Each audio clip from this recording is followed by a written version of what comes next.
Welcome into Hockey Sense, everybody. Our Friday tradition. Live from Half Coast Studios. Great to have you with us. Aiden's in the house. First Community brings us Hockey Sense each and every week. We got a great show for you. Jeff Marek is going to join us. We got lots to get into with him.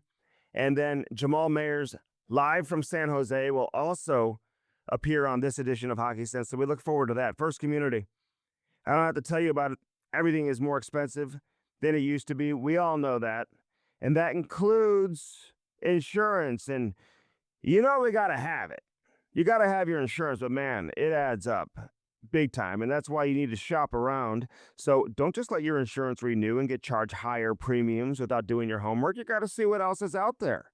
And First Community Credit Union, a name you know and trust, especially here in St. Louis, they want you to know that First Community Insurance, they want you to know they can offer a quote on anything from homeowners, home insurance, auto insurance, health insurance, even for your small business. The dedicated staff knows insurance. You need to know that. And they can help answer any questions you have. You can visit firstcommunity.com, click on the insurance tab. There's an insurance tab, then you can learn all about it. You got to love that. First Community brings us Hockey Sense each and every week. You see Blue Note Roofing over my shoulder, 314-920-5713. Call my boy David Novak today. Get that free estimate. Wind, hail damage. We just had some crazy weather just a few nights ago. And so if you suffered any type of damage, call David Novak. He'll talk hockey with you, but also give you the best price and take advantage of all the great relationships he has with all the big insurance companies, gutters, siding, roofing, soffit, fascia, whatever it is you need, let them take care of you. And a little secret, a lot of times these insurance companies, they will not pay for your new roof once it's 10 years of age or older. So if you have a roof that's somewhere around 8, 9 years of age, get that estimate, see if you're ready for a new roof, and then the insurance companies will pay for it and you don't have to pay for it. So there's a little tricky tip for you. So take advantage of that from First Community. Dirt Cheap Fun, your one-stop party shop. We love our friends over there at Dirt Cheap, baby. The Wallace family taking St. Louis to the next level, one dirt cheap at a time. And you got to love that. They got everything. Don't sleep on their paper goods for all the parties, all the party paper goods, decorations, paper plates, all that type of stuff. Best selection of beer, wine, and booze you'll find anywhere. They've got that walk-in beer cooler that's incredible. The temperature is almost going to be hot enough where if you can't find me, I'm going to be hanging out inside that beer cooler, where it's always cool. Download the app today. That's where you get all the great deals because they always have great specials, but you got to download the app to get them off the app. That's where the best deals are. So good they call them steals. Discounts on Blues game day, discounts on Cardinals game day. So get to a Dirt Cheap, free delivery. You download the app, you get free delivery if you live within 10 miles of a Dirt Cheap location and use that promo code Blues Hockey. You will get free delivery. So how nice is that? Dirt Cheap Fun, your one-stop party shop, baby. Easy Tiger. You heard us talking about Easy Tiger on the Cam and Strick podcast. And I want to tell you about my boys over with Easy Tiger, based out of Arizona, but now they're going to be going nationwide. High-end cannabis brand built for people who appreciate top shelf quality. That's what you get with Easy Tiger. Born in Arizona, built with intention, expanding super fast. They're going to be everywhere, like I said. So they're going to be in a store near you very, very soon. They don't do mid. They don't do average. Every product is premium, curated, dialed in. It's all about confidence with Easy Tiger. Control and elevated experiences. So this edition of Hockey Sense is brought to you by Easy Tiger, premium top-shelf cannabis out of Arizona, and trust us, they don't play in the minor leagues. All their products, top shelf, hand-selected, high potency, grown for flavor, powerful effects, no shortcuts. If you're a real connoisseur, flavor-forward, smooth, heavy-hitting, Easy Tiger is built for you.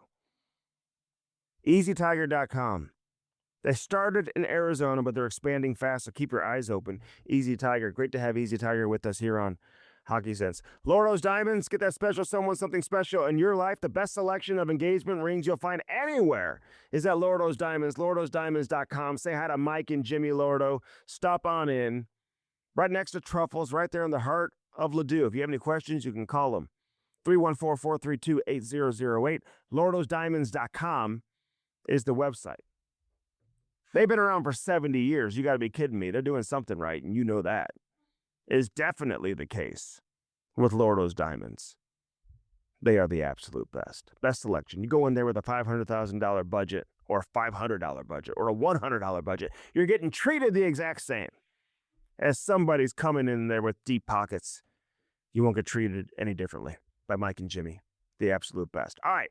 The Blues are 6-1-1 since the Olympic break. They keep winning. Their goaltending is outrageous. Jimmy Snuggerud is scoring goals. Robert Thomas looks like one of the best players in the league again. What are we thinking here? Talk to me, people. I want to see it in the comments. Where are we at? What do you want from this team? Do you want them just to keep losing? I shouldn't say keep losing. Do you want them just to lose out and get the highest draft pick possible? Or now that they sit 6 points out, and that could change after tonight. They play against Edmonton at home tonight before they hit the road. 3 winnable games on the road in Winnipeg, Calgary, then Vancouver. A lot of road games coming up this month still. Then they come home, have some tougher games. Washington, Colorado, I believe. Toronto comes to St. Louis. Although Toronto, they won their first game in forever last night. A lot of people talking about Austin Matthews and nobody coming to his defense. I'm not going to get into it now because we talk about it with Jeff Marek and with Jammer as well, so you can hear their take on it. But you just got to love the way the Blues are playing right now. It's so hard to just expect these guys to lose. The coaching staff isn't preparing the team to lose when they prepare for every game. They're just not trying to find ways to lose. And yeah, when you lose a lot, down the stretch, you move on from certain guys, like a Braden Shem, like a Justin Falk. All of a sudden, Logan Mailloux gets more opportunity. All of a sudden, Teo Lindstein's in the lineup. Otto Stenberg's in the lineup. Dvorsky stays in the lineup. So that happens. And you may be putting together a lineup that's more about getting guys experience and getting their feet wet to set the team up and the franchise up moving forward. But when you get this type of goaltending and all of a sudden you have a line that is going as well as the Thomas Snuggerud Holloway line, then you've got something.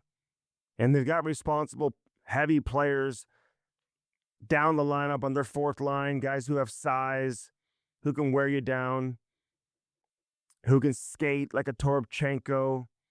All of a sudden, this Jack Finley's winning faceoffs, made a nice play to Pavel Buchnevich on the empty net goal that sealed it last night for the Blues in Carolina. The Carolina team's a good team. They work hard. And the Blues knew going into that game they had to have second and third effort. They had to be aware of how hard Carolina plays and how good their forecheck is, and they were. And they got heavily outplayed in the first period. I mean, it looked like that game was going to be a blowout at one point. But again, the Blues had a little bit of luck. Carolina missed some empty nets. And Jordan Binnington was absolutely spectacular in the game. When he stopped 31 of 32, his number since the Olympic break in the 3 games that he's played has been outrageous. And all of a sudden, if he's going to play like that, and you've got Joel Hofer, who's playing as well as any goaltender in the league right now, then it's going to be hard for the Blues just to all of a sudden tank as people want them to do.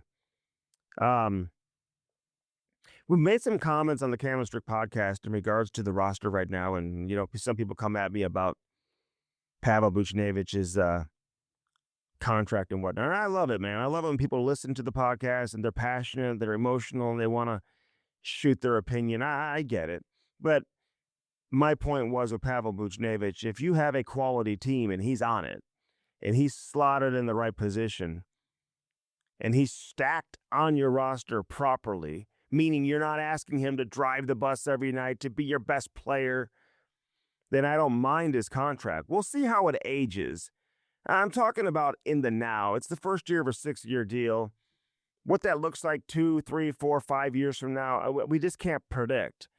But if the Blues truly build a team that is capable of having success and reaching the playoffs and, potentially even making some noise once they do get to the playoffs. And you have a player like him who can kill penalties, um, chip in offensively, play a smart, intelligent game, then those players are valuable on your roster.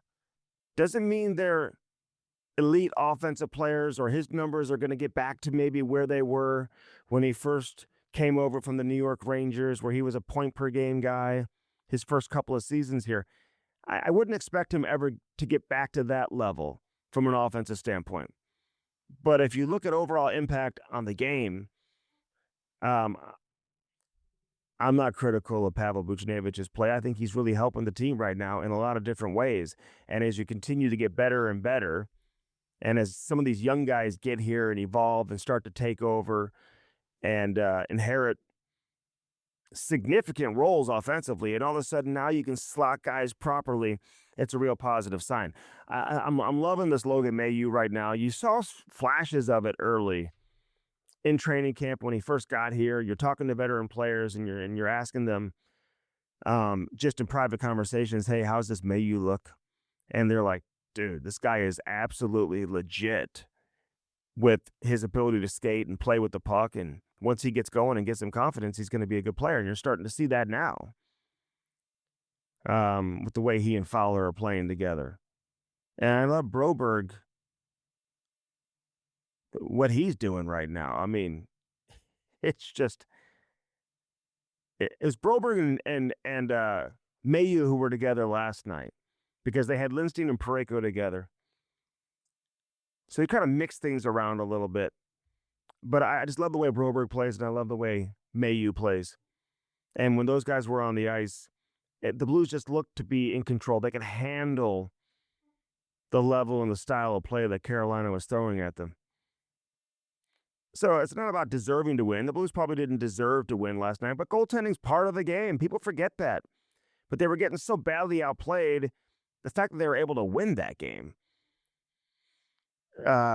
is just absolutely incredible. But, I was talking to Jim Montgomery about this after the game, and they didn't make a ton of adjustments. You're looking at the first period and you're saying, hey, they really have to adjust. Jamie Rivers was talking about on the broadcast of start, reversing the play in the defensive zone in an effort to escape the forecheck and create more space to attack up ice and get the puck up the strong side, maybe go weak side. You got to create some type of confusion for what Carolina was doing. But Jim Montgomery's like, no, we really didn't make any significant adjustments. We just knew that we had to start winning puck battles. I thought the forwards and the D were a little too spread out in the first period. It was making it difficult on the defensemen to make a play to get the puck into the hands of the forwards. And if they did, there was a Carolina defender right on top of them, and there was just no space to be able to make any plays, and that's why they were turning the puck over so much. But they started to show that second and third effort that Jim Montgomery was talking about earlier in the day, and started to win more puck battles, spend more time in the offensive end, not as much time defending, and they were able to get a couple of goals. Jimmy Snuggerud is now, he's just evolving from a confidence standpoint. You just wonder, as he continues to play, can he knock at the door and potentially find his way into the top three in the Calder Trophy race? A final 15, 16, 18 games, whatever they have left, could certainly do it. If this guy ends up with 23, 24 goals on the season, then he may end up being there if he can stay hot. But he's going to flirt with 20, and I wouldn't be surprised now. He's sitting at 15, tied for the team lead with Kyrou and Thomas. If he all of a sudden reaches 20 and even pads his stats a little bit more. So, listen, the Blues are 6 points out. I'm not going to sit here and say anything other than, dare I say it, could they actually find a way to get into the playoffs? Now, they lose a couple of games and it's game over. They lose a couple of games in a row. They got to win tonight on home ice against Edmonton. And the schedule's crazy. It's not easy. It's hard. Edmonton got blown out by Dallas last night. Did not look good at all. They've got goaltending issues, goaltending concerns, and they just seem to be like a mess. That's why everyone keeps asking, like, Jordan Binnington, did he consider going to Edmonton? No. Like, listen, he's got the NHL hockey package too, just like the rest of us. And he sees how terrible their defense is there in Edmonton. Why would he want to go play there? I know it's the McDavid-Draisaitl factor, and those two guys are in a league of their own, and who wouldn't want to play with those guys? But when you're a goalie and you've got that group of defensemen playing in front of you every single night, who's signing up for that? Why does everyone keep saying that? Just because they need a goaltender. Why would Jordan Binnington want to go to Edmonton anyway and play for the Edmonton Oilers with the group that currently exists? I've always said that if there's one team I could see Jordan Binnington wanting to play for before it's all said and done, before his career is done, that would maybe be close to his heart would be the Toronto Maple Leafs, just because he's from there, and I would imagine maybe that would be a team he'd want to play for. But not under the current circumstances there either. They're just not good enough. So you just wonder how this plays out with Binnington. Listen, he's gonna... and if he stays, it's a slam dunk. I think even if he doesn't end up staying here long term, there's a decent chance we see his jersey retired, his number hanging from the rafters, a statue out in front. I don't know. Who's to say there wouldn't be? If he stays, I think he would 100% give him that opportunity. Would he accept a Marc-Andre Fleury type role where he's almost a 1B behind Joel Hofer, but knowing that if you're playing the better of the two, you're going to get the ball and have the opportunity to take it and run with it? It just all depends on what that next contract looks like for Jordan Binnington. What's he looking for? Does he want to get paid $6 million again? If he does, it probably wouldn't happen here. But if he's willing to take less just to stay, then that's always a possibility. I don't see any goaltenders really knocking at the door right now in the Blues organization to get here anytime soon, so they would have to find a guy on the outside anyway. And maybe Herenstam is going to be that guy down the stretch. He's a finalist for the MVP, their version of the Hart Trophy in the Swedish League. And he's obviously had a great year winning the World Junior Championships. And, you just want to see these guys get over here to North America and get a real feel for who they are. They got the goaltender in the trade with the Islanders too, who's a big kid playing over in Sweden. Not on a very good team.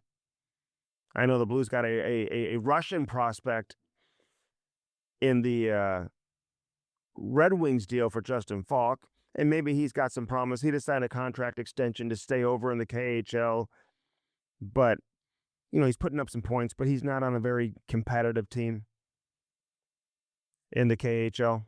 Sometimes when you're on a worse team or a bad team, you get more ice time as a young player, get more opportunities, and it appears that he's having some success. I don't know enough about him to really know where he's at, if he's truly on the radar. I mean, the fact that the Red Wings were willing to part with him tells you a little bit of something. I think some insiders or people who follow the draft and prospects had him ranked as like their 8th best prospect in the organization. So certainly not super high.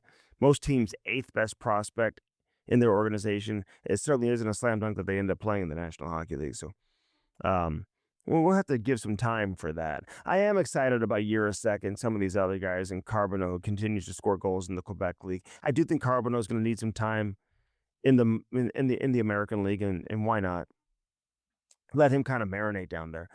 But the way Snuggerud is shooting the puck right now, and playing with a guy like Robert Thomas, this is where if you're a goal scorer, it's a dream. You just keep your stick on the ice, get open, find the open spots, and he's going to find you. And with Snuggerud's natural ability to put the puck in the net, he's going to have an opportunity to score a lot of goals, and that's what we're seeing right now.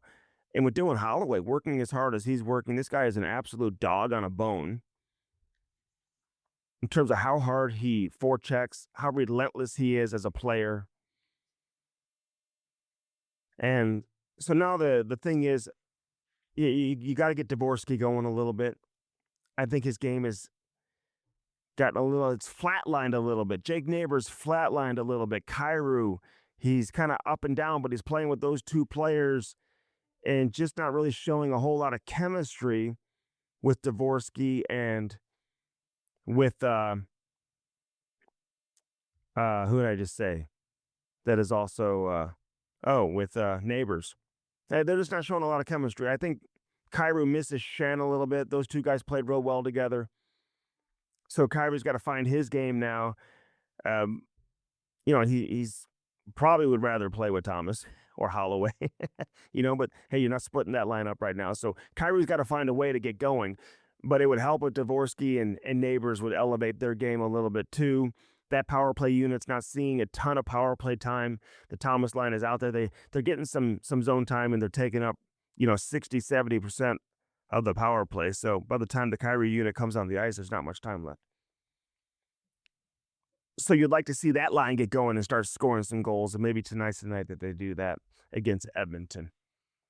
All right, let's shift gears and talk to Jeff Marek. He joins me next.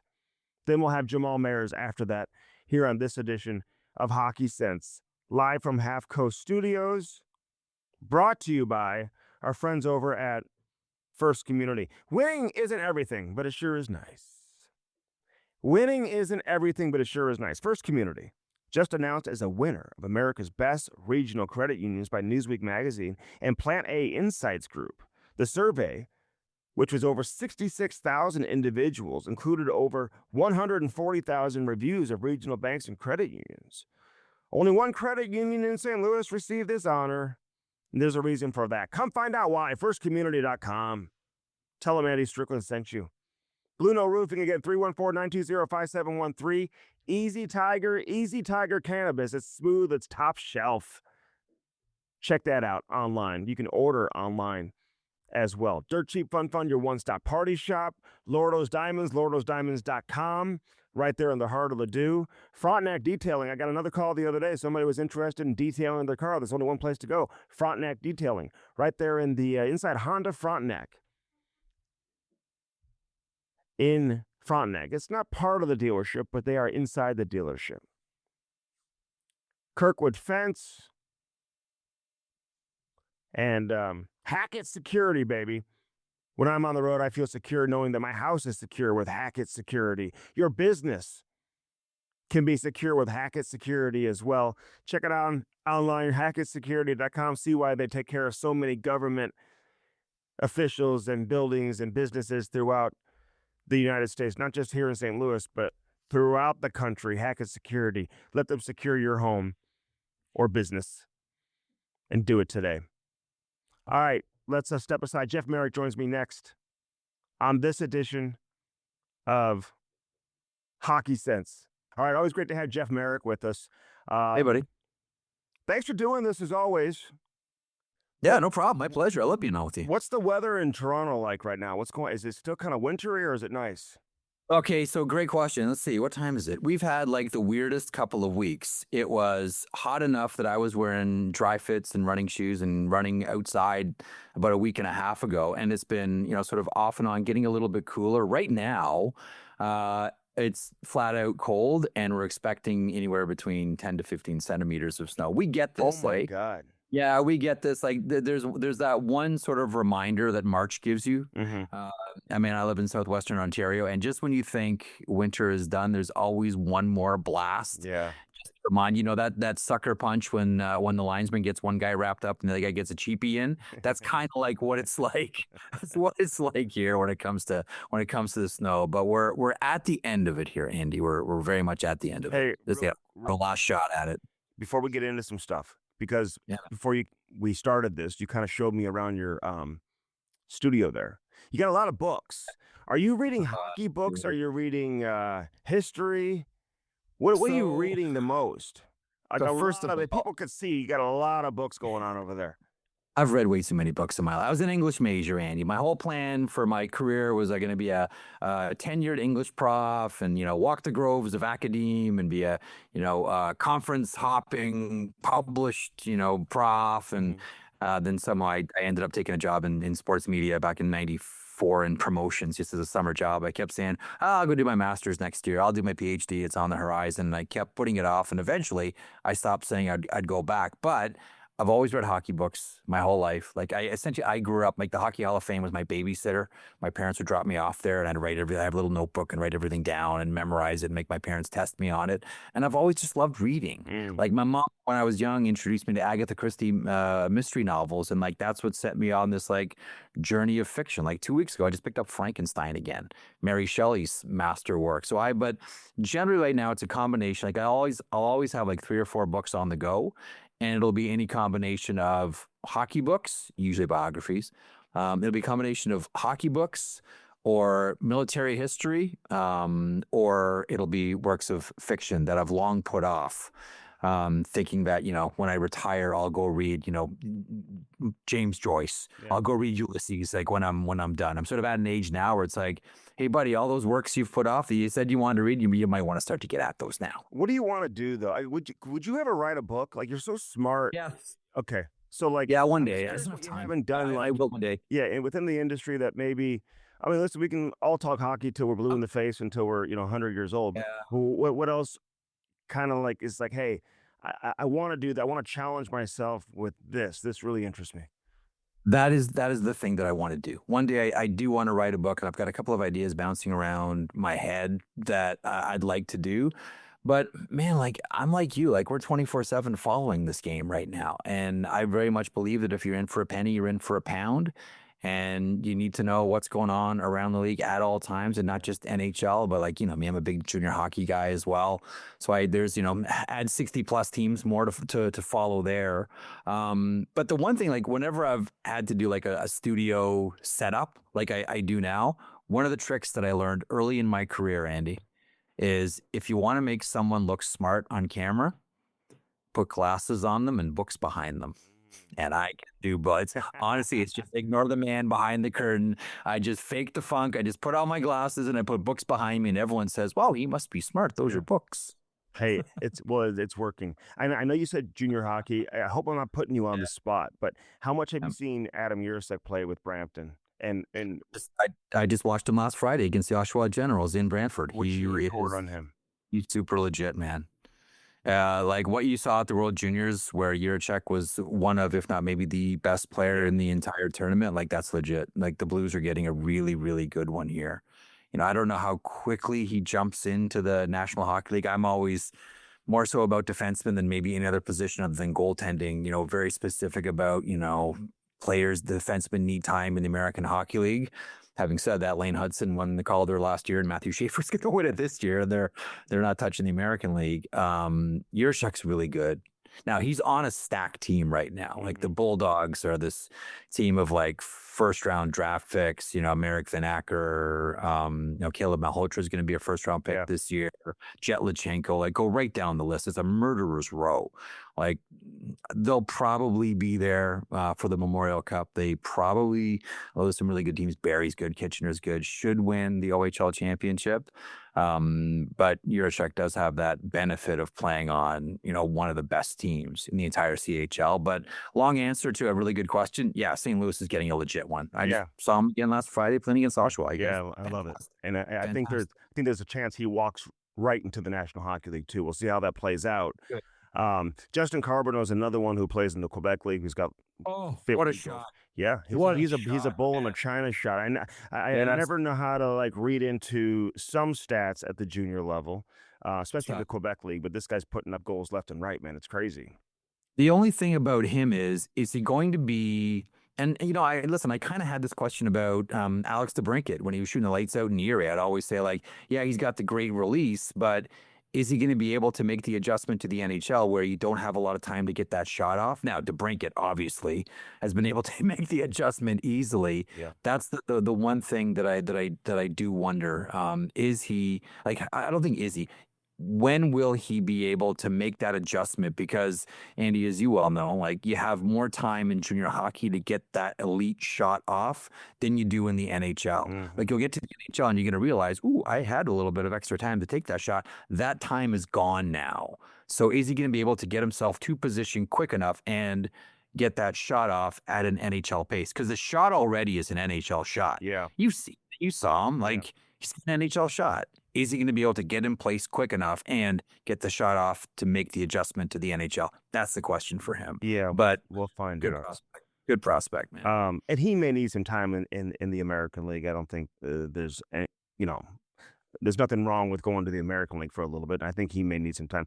I was talking to Jamie Rivers last night on the plane coming back home from Carolina, and looking at a guy like Jay McKee, for example, like Toronto, if they move on from Craig Berube, and Yeah. I'm curious your take on what the fallout is going to be. Is it going to be the GM and the coach? Is it going to be just the GM, just the coach? Yeah. How do you see this playing out?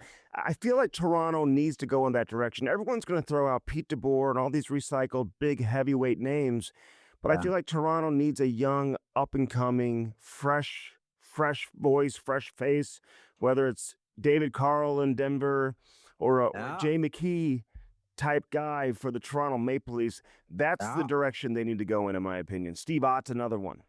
Yeah, well, listen, Spencer Carberry was on that bench. Yeah, I know. We talked about that last night. Spencer Carberry was on that bench. They let him go. And they let him go. And I think everybody in the industry looked at Carberry and said, like, there's the next great coach in the NHL. This is Toronto. This is the big city and the big lights and the big team and the big stage and all that. And they like the big move.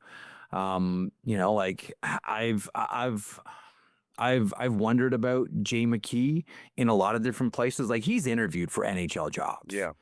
Make no mistake about it, Jay McKee has. And he has, like, we'll see what ends up happening this year with the Bulldogs and how far they go. But whether they win the Memorial Cup or not, like, everyone has paid attention to what Jay McKee has done with this team. I think he's, whenever the Bulldogs season is over, that will probably be Jay McKee's last game in the Ontario Hockey League. He's going either onto an NHL bench or, at the very minimum, going on to an American Hockey League bench. Yeah. Like, first of all, I have a bias because I really like the person and I really love the player. And I was saying this to him last Friday when I was in Brantford. I was like, I was really happy when the St. Louis Blues paid him, because here's a guy who earned his money and made his living blocking shots, where you're always one shot away from a serious injury and maybe your career being over. And I loved that got rewarded. And it was the St. Louis Blues that stepped up and paid him. Because you remember, like, at that time, like, shot block Anton Volchenkov, like, these guys were not getting paid a ton, because it's a dangerous way to make your money and you're always at risk of being injured. Jay was fearless. He would throw himself in front of every single puck. Teammates loved it, obviously. Coaches adored it. But generally, those guys don't get rewarded. That's why I was so happy that the Blues finally paid Jay McKee. I just loved it. Yeah. Just loved it. It's like a center in football. Now those guys are getting paid nowadays too, those interior linemen. But I'm with you. I remember when he signed here too, because that summer the spring prior to the draft, I had multiple people tell me, like, he was going to be the most sought after, or maybe the best defenseman in the Eastern Conference playoffs that year. The way that he was playing with Buffalo prior to the free agency period when he signed with the Blues, he was catching a lot of eyes and deservedly so, man. Who was the guy from the Blackhawks? I'm forgetting his name. During their heyday, who was blocking everything too when they were winning. The Swede. Nicholas Charmelson. Yarmelson, exactly. And was, again, like, analytics darling, and he was the one guy on the team because, Brent Seabrook, Duncan Keith, like, they were Brian Campbell, they were getting all the headlines. And you talk to the reels and they'll say, like, don't sleep on Chalmers. Yeah, I know. That's the guy keeping a lot. Like remember when Nashville had, Suter and Weber, et cetera, and all the reels were like, Ekholm's keeping the whole thing together here. Right. Ekholm's to make sure, like, it's like Forsling in Florida now. Even a couple years ago, people are like, this guy's unbelievable. He doesn't get enough credit, Bingo, yeah. We're going to focus on Ekblad and Seth Jones. Like, Forsling's the guy to keep it all together. You may like this stat. I mentioned this several times in different interviews that I did around the trade deadline. But, when like Robert Thomas was being thrown out there and just having an idea that what it would take to get a Robert Thomas out of St. Louis, knowing that the price tag was so high, and maybe there's only one or two teams who could truly put together a package to get him out of St. Louis. And there's not many teams who can do it. Correct. I mean, either based on circumstance because of the assets they currently own, or where they are in the playoffs and whatnot, and what they're willing to give up. But the Utah Mammoth, who are Yeah. loaded with prospects. I mean, I always say it's so hard to tank. It's so hard to get a top 3 pick. I mean, it's like, so they were willing to maybe give up one or maybe two pieces for a big time, um, trade, but they certainly weren't willing to go three. They've got prospects that lead the OHL in point per game, the Quebec League in points per game, and the Western League in points per game. So I know I'm like, they're loaded right now. they're absolutely loaded, and to the point about like who can put together the package, and you're 100% right. Like whether we're talking like Simashev or TG Ginla, like these are elite level junior hockey players that are ready to make that transition. Simashev there. When it comes to moving someone like Robert Thomas, a deadline deal never made sense to me, because if you're going to put someone like Robert Thomas to market, you want to have the biggest market possible. Like let a team go through the playoffs and fail and realize, man, if we had someone like Robert Thomas, we could have got over that hump, right? Like teams aren't necessarily ready to, and also the salary cap will go up in the summer too, so you can accommodate then play with your cap. I've much more felt that if a Thomas deal was going to happen, and that was going to be the price tag for Robert Thomas, first round pick, couple of prospects, and a top 6 roster player, or a first pairing or second pairing defenseman. There's only, to your point, a couple of teams that could do that right now. Why limit the field? Let a team fail in the playoffs and realize, you know what? No more excuses. We're just going to pay the price. Screw it. We're right there. Go get Robert Thomas. We're not in the green banana business anymore. We don't care. We let someone else ripen these bananas. We need a player right now, and we need someone that can be a top center for our team. That's why that one I always looked at and said, yeah, you know what?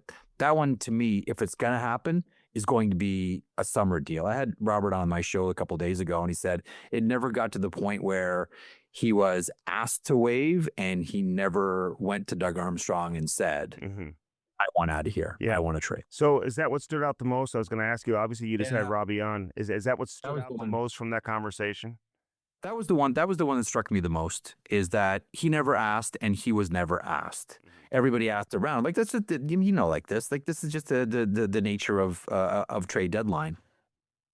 And I never believe they would never trade player X, because you never know what the offers are that are coming in. I always talk about, this guy's untouchable. Really?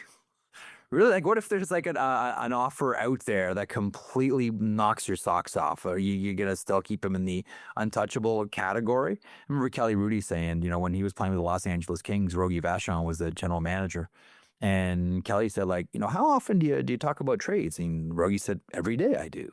So would you ever talk about me? He goes, yeah, every single day. And Kelly's like, what? He goes, it's my job to do that. It's my job to understand what the marketplace is. And that's the thing that, come deadline time, I always find funny, even like throughout the year. It's like, Philadelphia is talking to Los Angeles. Yeah, they should be. And they do every day. Like, just because like teams talk all the time, all day long. Like there are some managers that have, the reputation for being, really aggressive and in on all the conversations. Brad Treliving is like, that phone does not rest. Brad Treliving is in on every conversation, doesn't obviously pull the trigger. Steve Staios in Ottawa, he has that same reputation as well. There are other guys that are more sort of lean back and aren't as aggressive with the communication as other teams, but I always sort of chuckle and say, these two teams are talking. Yeah, they talk every day. Yeah, I know. That's their job. That's the job. If you're not talking, then you're not doing your job. No, for sure. And listen, the Blues can stand on that now, especially with Robert Thomas, the way that he's playing. He is back to playing at the level that we've seen from him in the past when he's on top of his game. And it's interesting because Braden Shen's no longer here, and just how he's kind of asserted himself as this is his team in such a short period of time. I mean, just little things that I think give him confidence, like taking the ceremonial puck drop. You don't think about it. Going to the penalty box when the referee's sorting out penalties. Jim Montgomery was saying yesterday, we were talking at the morning skate, how vocal he's been on the bench, how vocal he is during timeouts. And I talked to Robbie about that yesterday. He said, well, I've always been like that, but I think now with Shen no longer here, he's like, hey, this is my team. It's a big opportunity. And the Blues can can say, hey, we never asked him to wait. That's just media speculation. So we'll see how it plays out moving forward. You know what? Technically, that is 100%. You're right. There's the escape hatch there. 100% true. 100%. 100% We true. never Yeah. asked him to wait. We never talked to him about it. That's just that's what you guys do. That's media speculation. So I hope that they build around Robert Thomas and they don't look to move him because at 26 years old, and I watched him. Seth Jarvis is on the ice last night. I watched him play against Bo Horvat, and this guy's the best player on the ice. He didn't make Hockey Canada, didn't make the Olympic team, probably didn't deserve to make it based on the season he had this year. But from a talent standpoint, he certainly belongs in that group. The thing that I've been telling everybody about, and I don't have to tell you or any of your followers here at all, that line with Holloway and Snuggerud. Mm-hmm. Everyone in St. Louis knows. Everybody knows how good these three are together, and specifically Holloway and Thomas. Like, you look at the underlyings. It's like the best underlyings I ever saw, for like combinations like Chara and Bergeron in 2011, where they were together, nobody else touched the puck. But Holloway and Thomas have something really special. And I asked him about that on the amazing. show yesterday. You see that release the other night on the pass from Thomas from the corner? Oh yeah. Like his goal last night, just crossing the blue line, like he's got so much torque on his stick, uses a very low flex. It's a very whippy stick, but Brandon Bussey probably had never seen a shot from Snuggerud ever, and I don't think he expected him to get that much on it coming across the blue line. But that's who he is and what he was doing prior to coming to the NHL. So all of a sudden now you just get open. When Thomas is feeling it and he's got that confidence and that swag going, keep your stick on the ice and get open because that puck is coming at any time. I keep reminding everyone who will listen, when he's healthy, he is one of the best playmakers and one of the best passers in the like. This is pure. This is the one thing. You're right. This is the one thing too, because we always use assists as our proxy for who's a good passer. Yeah. Oh, if you're a good passer, again, that's not true. And this is the one thing that I'm wondering with the new technology, whether it's the wearables or something in the puck. I'm really curious to find out who is the best passer. Connected passes is a all of that people pay attention to. Because it always doesn't just show up just on assists. Could we just look at assists and go, oh, that guy's the best passer? Yeah. That's not necessarily true and I would put Robert Thomas up against just about everybody in the NHL when it comes to passing. And there's not that many of them. The George Pilgrims, the Backstroms of the world. We don't have that. Mark Savard, like those guys. Yeah. Those guys. Yeah. Robert Thomas is very much in that mix. But yeah, like that battery with him and Holloway and Snuggerud's shot is just disgusting. No, exactly. And now Snuggerud's got 15 goals. He's going to flirt with 20, probably get north of 20 before it's all said and done. People would take that coming into his rookie season. All right, only a few more minutes left with you, so I want to get a few things. Get your take. What do you make about the leak conversation? Why is everybody so caught up in the leak? These trades are always announced prior to the teams announcing it. I feel like on trade, somebody's leaking everything all the time. I see all these insiders tweeting the exact same thing within 5 seconds of one another. Somebody's leaking that information too. Why is this one all of a sudden such a big deal? Because this one had a couple of different pieces to it, right? And like I'm like you, I don't, because I've done that beat before. Like it's hard.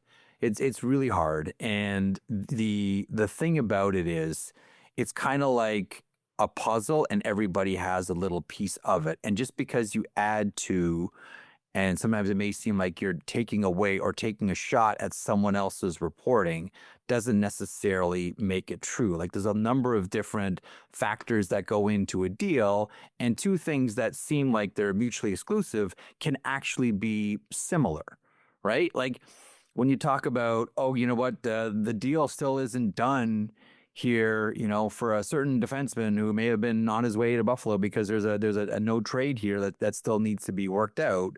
That's not knocking someone's information. It's just adding another piece to the entire conversation. That's how I look at it. I don't look at it as, someone's attacking someone else's reporting. I look at it as that is one, because there's only so much you can do on a tweet. That's one small piece of it, and then there's other pieces which are just sort of reminders that in some cases it's a formality, in other cases it's a major conversation, and I think that's what we saw most recently with everyone chasing who's leaking and who's saying what to everybody. Here's the thing about hockey, and you all know this: everybody talks to everybody always, Mm-hmm. and a lot of people know a lot more about what's going on than what they report Yes. because everybody talks in this industry. There are just too many levels, too many layers, too much information getting shared up and down, this floor, that floor, basement, all of it, that everybody talks. Yeah, I just don't know why it's the feeling is it had to have come from one or the other, either Buffalo or St. Louis. I mean, there's other people in the know as well, and there's other ways that this 100%. information gets out, which is why, again, a lot of times you see people tweeting the exact same thing within 5 seconds of one another. Um, so And anyway, that's because there's one person that generally they want to keep all those people on their side. okay, yeah, and You know how that so they don't works. want to give anyone like the scoop ahead of somebody else, so they just fire off the group text. How come you gave it to him and not me? You Right, don't need. right. So it's just bam, Well, all sent at the same time. yeah, but I mean, if you know Doug Armstrong, Alexander, I mean, they're not tweeting insiders or texting insiders. I can promise you that. Might be yelling at them. Yeah, he might Well, yelling at things. we've all been on the other end of that Oh one. yeah, oh yeah, oh yeah. Hey, Yep. quick, what'd you make Yeah, of the man. Toronto? Austin Matthews takes the hit. Nobody jumps in. Yeah, this is well, one, not good. It's never good when your captain takes a knee on knee and everybody on the ice cuts their laces. We saw that last year with Steph Nason and Tage Thompson, the lowest Yeah, point of the lowest, a pretty bad season for the Buffalo Sabres, to the point where Tage was on with you and Cam, right? yeah, he Talking was. about how it still burns him and he still thought about it. Right. Like that was still in the back of my mind. Where's my team? I threw out the tweet on Thursday night after it happened. I think back to what Anthony Stewart, longtime NHLer, his father, who is one of the most interesting people. Norm, my boy. Well, he's just like, honestly, Andy, he's like one of the most interesting people you will ever For meet. sure. He always has a saying, which is, "Are you a club or are you a team?" And there's a lot of clubs out there pretending they're teams, Hmm. and then something like that happens, and you find out if you're a team. Well, it's good. And I saw that with the Buffalo Sabres last year. We all saw it. Nason runs at Tage Thompson, and everyone does elevator practice. Stand around, look around. You gonna do anything? You gonna do anything? You gonna do anything? Oh, I guess we're just gonna go back to the bench then. Yeah. And saw the same thing out of Toronto yesterday, Andy. It was it's a tough look, especially how Craig Berube played. And that's your head coach. Like Hey, what did he if say the other day? I can't give him this. I can't give him heart. Harden head, right? And Yes, that was a tough one too. But like I look at that, and you know what happened if Berube was on the ice when that happened? Like his eyes were rolled back in his head, and it would have rang no sail. Like his wires would have crossed. It doesn't matter who it was. Plus, it's the captain who's down, and what's he supposed to say? Like to try to rally the group together. We got to stand up for one another when he's talking about I know. himself. You know what I mean? It's like somebody step If, in and protect me. So then if Morgan Riley comes out. It's like I'm sure whatever. I got to get your take on one more thing though. The Toronto sure, playing in yeah, Toronto. Patty Maroon had his comments. I yep, tweeted something out about Roman, but I didn't think it was going to get that much attention on it. And listen, it's Roman. I'm not trying to say it's just as much pressure or more pressure to play in St. Louis. That would be foolish to say. Obviously, there's a lot of pressure that comes with playing in Toronto, but I think sometimes it is overblown. I think there's pressure to play in Montreal, but those guys seem to be having the time of their life right now. So if you win, it's great. If you lose, this is what we talk about. What's that's your it. take on it? Give me the read that you have on it. And you're part of the So media in Toronto, and you have been for a long I am. time. I am. So here's my take on it is every team in the NHL wishes they had, as Patty Maroon said, 25 guys in the room after every practice. Because that means that your team, as far as the NHL goes, is financially successful, and there is that much interest. We talk a lot, Andy, about growing the game, making it bigger. I assure you, there's more than 25 guys inside an NFL dressing room after practice and after games, Mhm. In right? every market. You should want that, and if you don't, then stop talking about growing the game, because growing the game leads to that in all 32 markets. Everyone can laugh about Montreal, New York, Toronto, and look at all the media. Oh, it's crazy. It's too much information out there. And it's a distraction for the players, and they hate it. We live in an economy right now where one of the best things you can have is attention. Like we live in the attention economy, right? And if you're shying away from a situation because there's too much attention on you, just close the doors. Mm-hmm. Just shutter the franchise. Because I assure you, there are 32 owners around the NHL that want that level of attention Mm-hmm. and everything financially that comes along with it.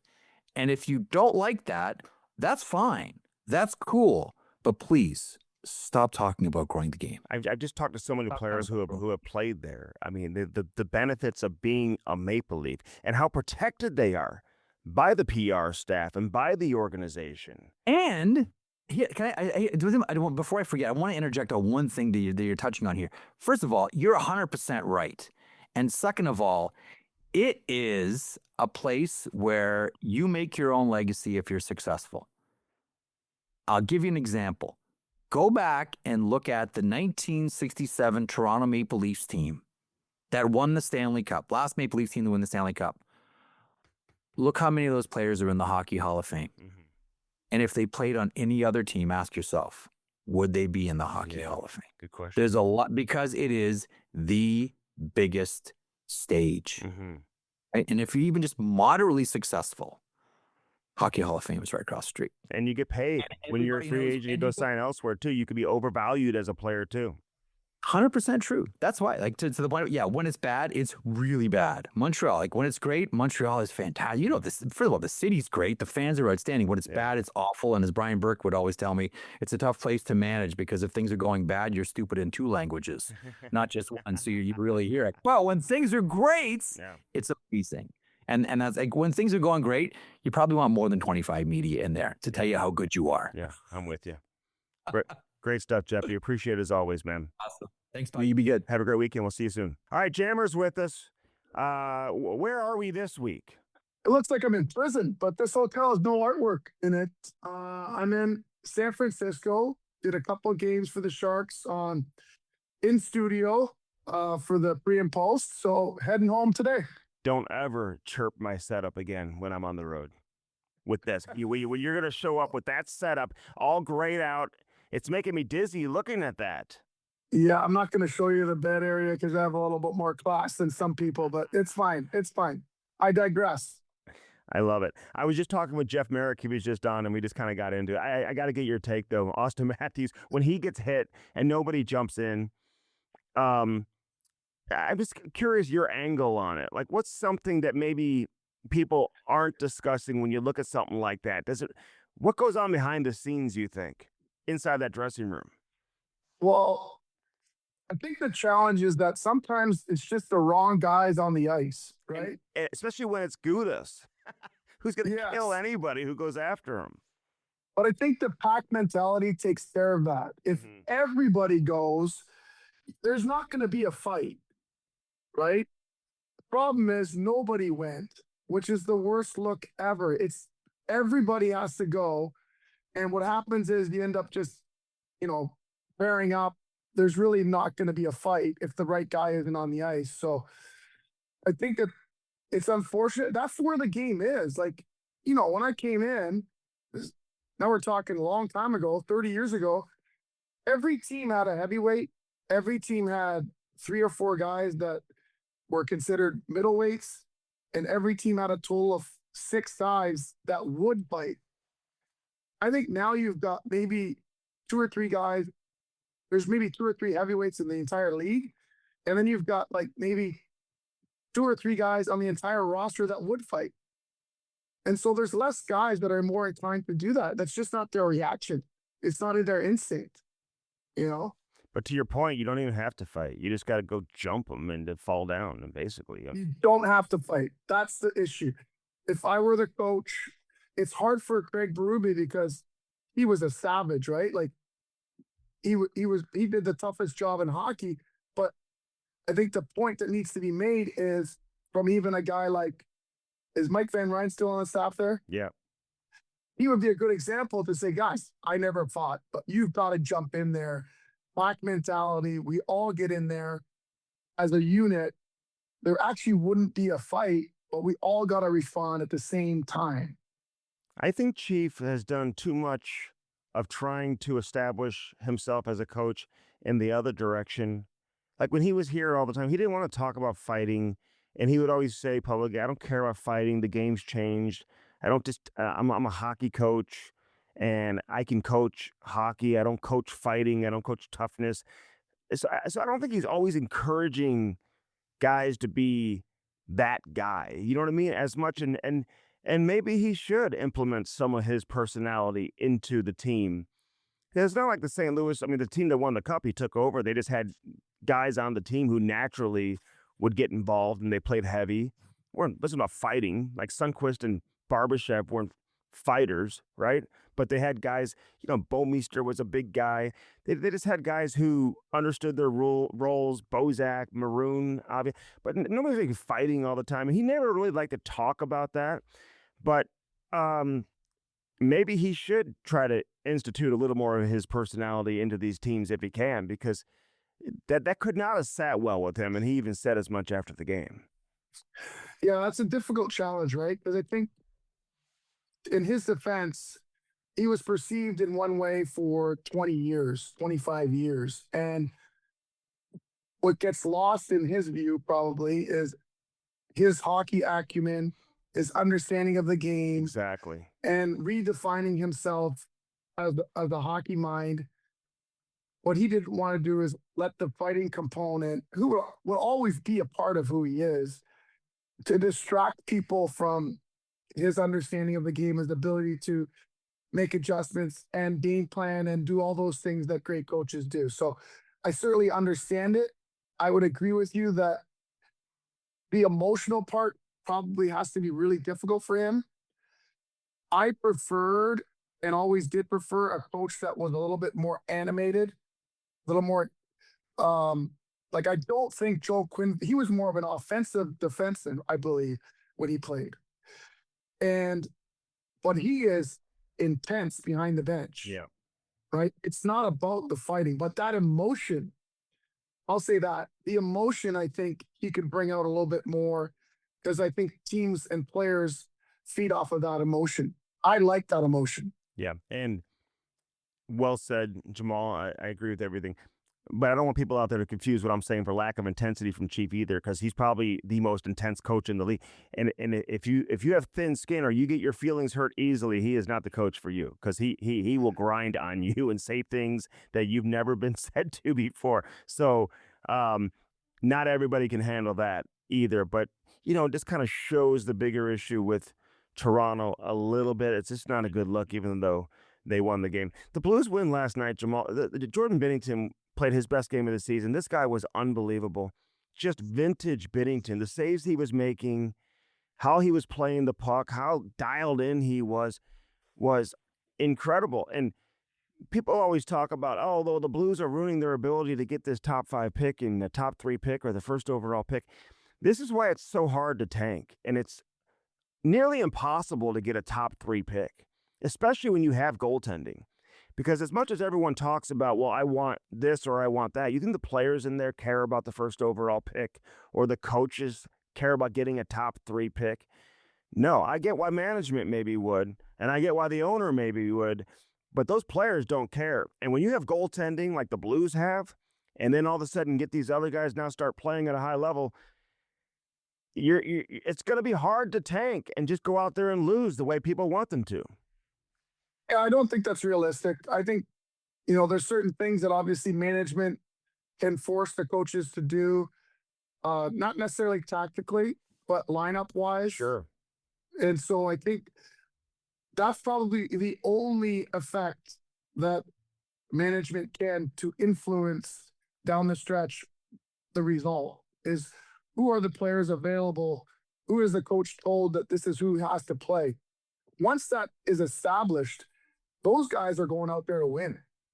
Those are young guys that want to establish their careers, that want to show the organization for these last 20 games that they're part of the solution in the top 6.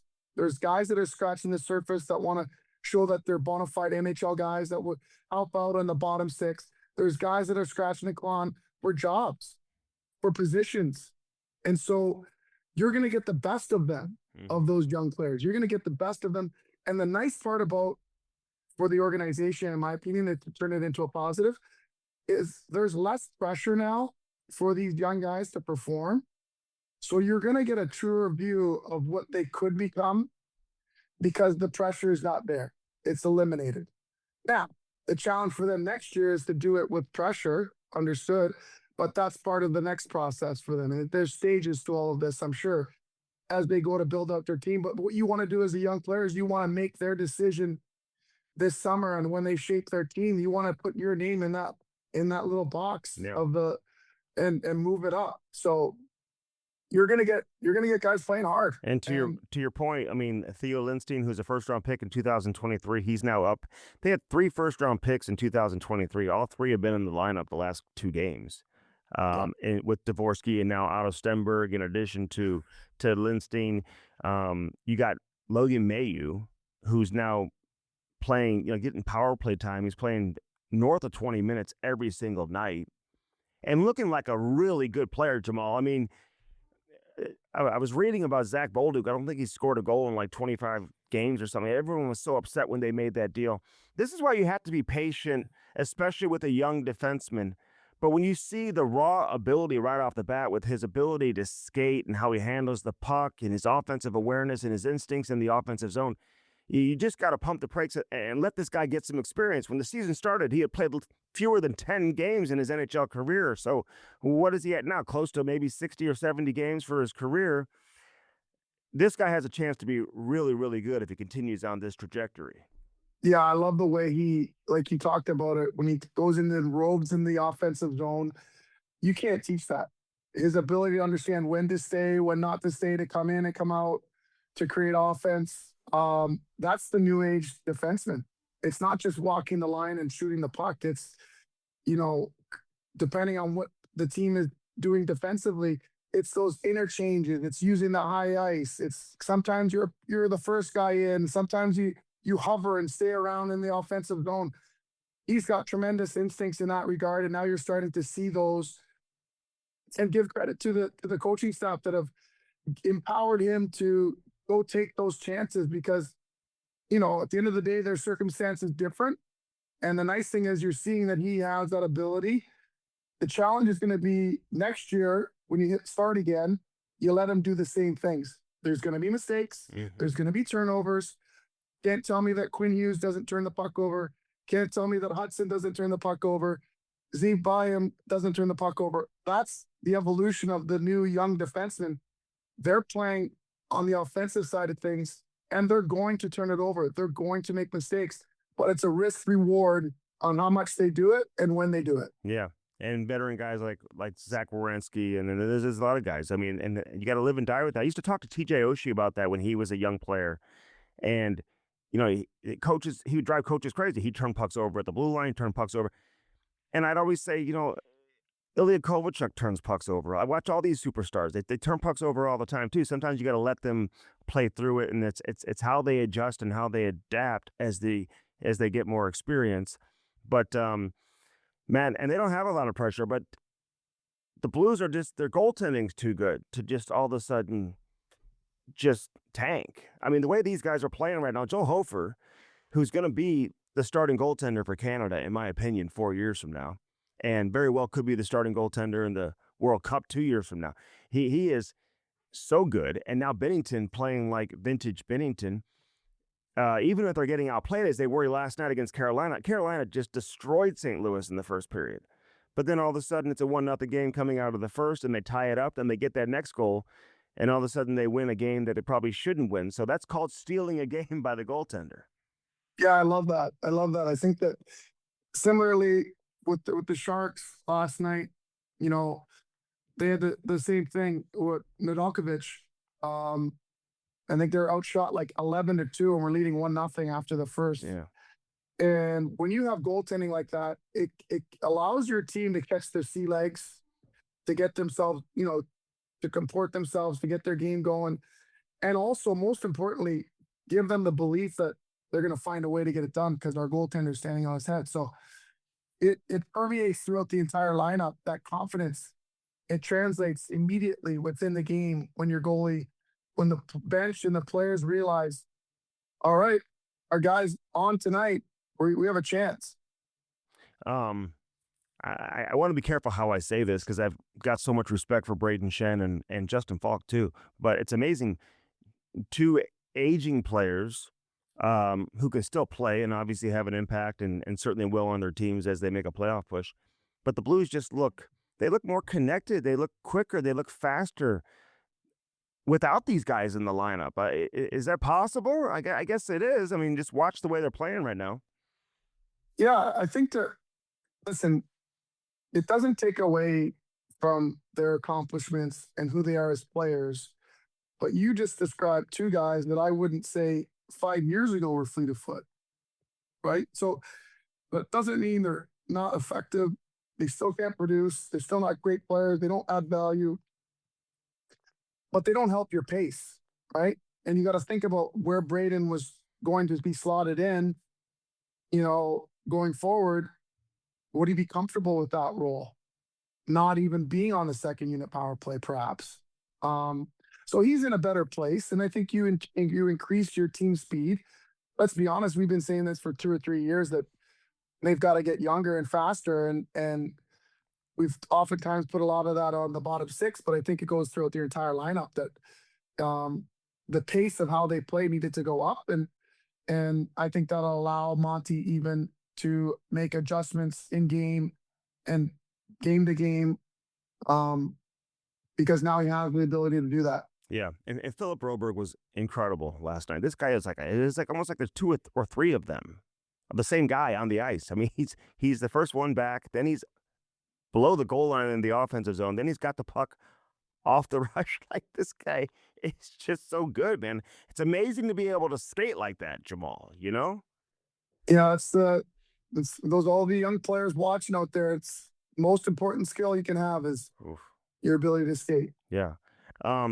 Robert Thomas, he's just, listen, and he hasn't hit that adversity yet since the Shen trade, but since the Shen trade and since he's come back and played after the Olympics, he missed the first 2 games after the break because of a family issue that he had to attend to, but he's playing back at the level that we've seen from him in the past, which is at the highest level. I mean, I'm watching Seth Jarvis last night. I see Bo Horvat. I see some of these other forwards that made Canada's Olympic team over him. They're not as good as Robert Thomas when he's on his game. Now, were they more deserving than Thomas to make the team based on the seasons they've had? Sure. I mean, Thomas has not had a great year. But now he's turned it on over the course of this last little stretch, and obviously what we saw and what we've seen from him throughout the course of his career. Jamal, little things now by not having Shen here. I think it's just kind of allowed him to kind of expand his wings and say, listen, this can be my team. And I think he's taking it upon himself to make it his team. And when you're going out for the ceremonial puck drop or you're going to the penalty box when the referee is sorting out penalties, and now Jim Montgomery is telling me how vocal all of a sudden this guy is during timeouts and on the bench during the game, and his body language looks more positive. Although Thomas told me yesterday he's always been vocal on the bench and during timeouts. I just think he sees an opportunity for him to take this team over, and he's running with it. Could you see it the same way? Yeah, I think that's we all want it to happen in different ways, but there's a pecking order, right? There's a pecking order, and as a player, you see it, you feel it's unspoken. But that, to your point, now that Shenner is not there and he was the physical captain, you were able to trust, and those instincts for Robert have always been there. That's why he's probably saying, listen, I've always done that, but he doesn't notice that he's doing it more often and maybe a little bit more Assertive. forcefully, Yeah. assertively. And so I think that that's always been his instinct. That's what he's talking about. But for people who are watching, he's probably unconsciously doing it more. And that's just a natural progression in his leadership path. And not surprised in the least. I think that's important for him to take that next step. Because who else is it going to be, right? It's got to be him.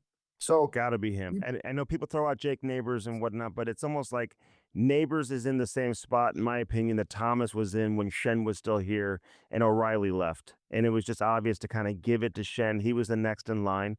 And that probably upset Thomas a little bit, but it proved to be the right decision. If Robert Thomas is going to be here, I don't see another option in terms of who you put that captaincy on. yeah, I would agree. I think that you know all of his habits are going to have to tighten up too, though, right? Like when you're the guy, and I think that all of those things are going to have to come into play, and it's going to be incumbent upon him to take that next step. Yeah. Yeah. All right. The Blues now are 6 points out. Dare I say it, Jamal? I mean, Yikes! could they really make a push here? I mean, is this possible? They got so many teams to jump over, but they're 6-1-1 since the break. What do you make of this? It's unbelievable. I don't think it'll happen, but you got to jump a few teams and all that stuff. But that would be crazy if they did. That would be crazy. I don't think it'll happen, but good on them for finishing strong, and they still got a long runway ahead of them. They got to continue to play hard, and they're going to be playing some teams that are fighting for the playoff lives. So there's also the role of spoiler that comes into effect as well. That I do remember taking on and finding some enjoyment in.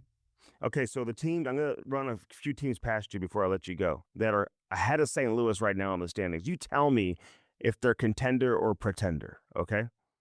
Yeah. Are they going to make a push to get in, or are they going to fall off? Utah. Pretender. Really?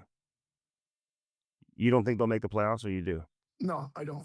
Utah, okay. So they got a 6-point lead ahead of San Jose, who's in the second wild card spot. San Jose. Yes. Seattle. No. Kings. Los Angeles Kings. I think they find a way. So there's your 2 wild card spots, San Jose and LA. Nashville. No. Winnipeg. No. And then you get to St. Louis. So you think those are the teams? So San Jose and LA are the teams that you think have the best chance to get it? See, because I was just in San Jose. I watched them play. I know you watch them play a ton and do their games. I just feel like they're one team with Celebrini on the ice, and they're a completely different team when he's not on the ice. Very true. I think that, hopefully they got to get Eklund going. They got to get Wenberg going. Toffoli's got to chip in. Like, they are way too top heavy. There's no question about it. But the kid is so good. He's willing them into games, finding a way to get them points. They're going to need to get solid goaltending, of course. But I think that they're excited about this opportunity. I think that they're going to find a way. And if he does get them in the playoffs, honestly, like, to me, he's the Hart Trophy winner. Like, you look at who he has. He's got twice as many points as the next person on his team. Most teams have a 1-2 punch. He doesn't have that. He's 19.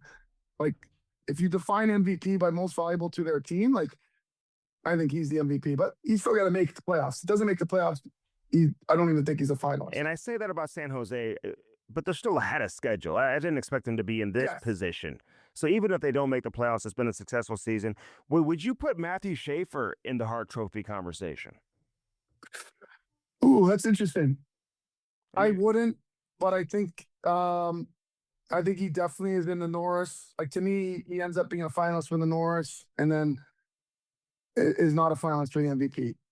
Because I don't think the Islanders are where they're at without him either. It's a great point. That's a tough one, right? I know. Because you're leaving somebody out. It's fun to have those conversations, but you're talking about 5 guys, and now you're leaving 2 out that have had unbelievable years. That's fair. That's fair. All right. Who brings you to Hockey Sense each and every week, Jammer? Well, first of all, it's Bartolino's. Bartolino's has 5 restaurants. Bartolino's South, Bartolino's Osteria, Chris's Pancake and Dining, Chris's at the Docket. At Bartolino's Twin Oaks, they forge many lasting relationships with their customers. Their family model, cook good food, serve plenty, 50+ years in business. Only 2 places to dine, at Bartolino's or at home. I pick Bartolino's. Ooh, I love it. I love it. All right, Dobbs Tires and Auto Centers. Well, I'll just tell you a personal story of why they're so special. Obviously I'm friends with Dustin, and I go out to check out the house, and my idiot self thinks I can drive around at construction site and not expect anything to happen. Lo and behold, like, get a hole in a tire, got to replace it. They replaced 2 of them. Do you think you would learn your lesson? No. I go back out there again, driving it. Then another tire goes. Now I have to replace 4 tires. But the best part is they get it in, up, fixing out the same day, and make sure that I get the quality tire that I want at a reasonable price. And most importantly, I was only without my car for a matter of hours. They're just great people that diagnose your car. Doesn't matter what you drive, a light truck, van, EV, hybrid, whatever it is. They'll also do oil changes, whatever you need diagnostically, fix. They'll take care of you. Family owned, over 40 locations, St. Louis wide, all around the region. Go to Dobbs.com for more. Who puts the in spa? Oh, you know it's Spas and More. They're a local master spas dealer at Sunset Hills and Overland Park. Mike Leahy's the owner, and his daughter takes care of things. Angie Hess, she's unbelievable. They deal with the mattress spas, which is American made in Fort Wayne, Indiana. They also have chili goat tubs with the Michael Phelps branded, which is unbelievable. Can't wait to get mine. And they know what the thing about it they'll do. They offer high quality hot tubs, swim spas, cold tubs, infrared saunas for all of your health, wellness, and relaxation needs. Turn your backyard into the oasis of your dreams with a master spas from Spas and More. Spas and More located at 12957 Gravois Road in Sunset Hills, where we put the in spa. in spa. There you go. All right, Jammer, safe travels, man. We'll see you. I'll be on the road next week. I don't know where you're going to be, but I'm sure we'll be talking to you next Friday as well. And then back in studio 2 weeks from today. So look forward to catching up with you. And good luck to Crew. I know they're headed to USA Hockey Nationals, right? I mean, there's several teams to St. Louis who are headed. So congratulations to the 2012s and the 13s and the U16s and the U18s, all the teams that have made it out of St. Louis. That's great news for St. Louis hockey. It is. The 13s don't get to go. We're the first year for our Trigo. Okay. There you go. So I think there's 3 teams. Yeah, we're excited. Okay. Well, enjoy, man. And where's that at? In Green Bay? Plymouth. Plymouth. We're in Plymouth. Okay. So we're excited. We play Caesars first, then Mid Fairfield, then Colorado, and then I don't know the rest of it. We got 5 games in a row. Starts next Tuesday. Next Tuesday. All right. Best of luck, man. We'll be in touch. Appreciate it. Okay. See you, Jammer. All right. We thank both Jeff Marek and Jamal Mayers for joining us. Great stuff from both of them. Fantastic stuff, man. Love having both those guys on. Love it when Jeff Marek joins us, and certainly always enjoy my conversations with Jamal Mayers. Jeff Marek just had Robert Thomas on his show. You can check that out. And always listen to whatever content Jeff is bringing out or putting out. I'm Andy Strickland, reminding you to keep your head up and your stick on the ice. We'll talk to you again next Friday.